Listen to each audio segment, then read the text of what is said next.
నా ప్రియమైన బిడ్డ, నీవు కోల్పోయిన దాన్ని నేను చూస్తున్నాను. నీ హృదయం మౌనంగా రోదించిన రాత్రులన్నీ నాకు తెలుసు.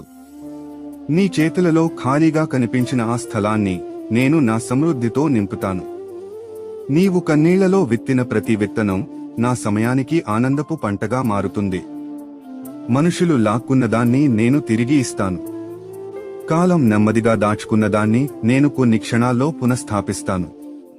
నీ జీవితంలో మూసుకున్న తలుపులు నీ ఓటమి కాదు, అవి నేను తెరవబోయే కొత్త మార్గాలకు సంకేతాలు. బిడ్డా, నీ నష్టమే నీ అంతం కాదు, అది నేను ప్రారంభించబోయే మహిమకు మొదటి మెట్టు. కన్నీళ్లతో విత్తిన నీవే, ఆనందంతో కోయబోయేది కూడా నువ్వే. కన్నీళ్లతో విత్తువారు ఆనందంతో కోయిదురు. కీర్తన 126:5. కాబట్టి